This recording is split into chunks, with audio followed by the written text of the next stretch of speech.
رفیع سودا نے لکھا ہے اور اس کا دوسرا حصہ ہے. سودا گری کیجئے تو اس میں یہ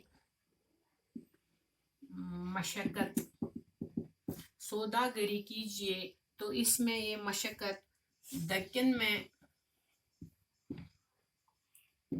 میں بکے وہ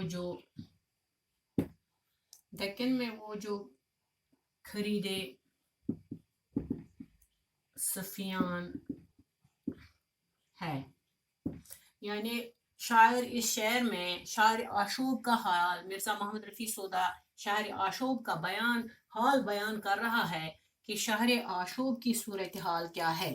اگر سوداگر لوگوں کو بھی اتنی مشقت، اتنی محنت کرنی پڑتی ہے کہ اگر دکن میں کوئی چیز انہیں بکنے کے لیے لانا پڑے تو وہ چیز ان کو سفیان کے شہر سے خرید کر لانا پڑے گا. یعنی اس شہر کے اس بدحالی کے حال میں یہ سوداگروں کا بھی اس طرح کا حال ہے. یہ پہلا ہے. دوسرا ہے شاعر جو سنے جاتے ہیں مستغنی احوال،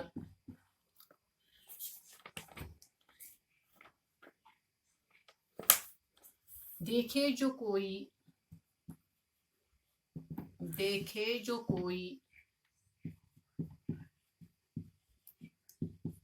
فکر و تردد کو تو یہاں ہے.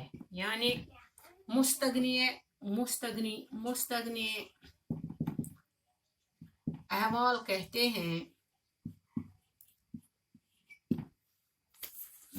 احوال کہتے ہیں، جن کو جس کو کسی کی پرواہ نہ ہو، وہ ہر چیز سے بے نیاز ہو. جس کو کسی چیز کی پرواہ نہ ہو، جو بے نیاز ہو. یعنی شاعر اس شعر میں فرماتے ہیں کہ جس کو کسی کی پرواہ نہ ہو، ہر چیز سے بے نیاز ہو، ہر فکر سے دور ہو، ان کا حال بھی یہاں اس شہر آشوب میں ایسا ہی ہے کہ جو شاعر لوگ اپنا کلام سنانے کے لیے، اپنا کلام دوسروں کو سنانے کے لیے، یا عام طور پر جو شاعر غموں سے آزاد ہے، یا یہ مشہور ہے کہ ہر شاعر ہر چیز سے بے نیاز ہوتے ہیں، اس لیے ان کی صحبت میں بیٹھنے سے فکر و غم دور ہو جاتے ہیں. لیکن شہر آشوب کے دردناک حالات نے انہیں بھی حد درجہ پریشان کر رکھا ہے. تیسرا ہے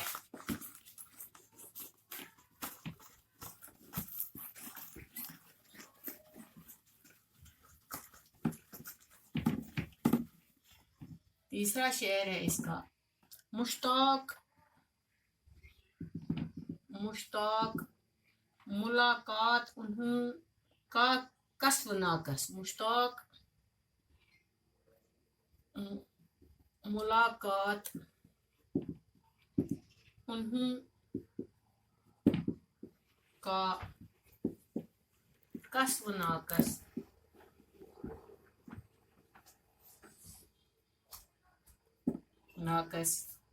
ملنا انہیں اس سے جو فلاں ابن فلاں ہے، ملنا انہیں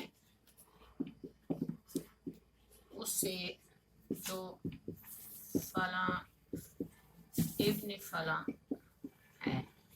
یعنی شاعر ابن فلاں ابن فلاں کہتے ہیں دولت اور حکومت رکھنی. یہاں انہوں نے فلاں و ابن فلاں، یہاں انہوں نے ان لوگوں کی طرف اشارہ کیا ہے جو بہت زیادہ حکومت یا دولت والے ہیں. دولت یا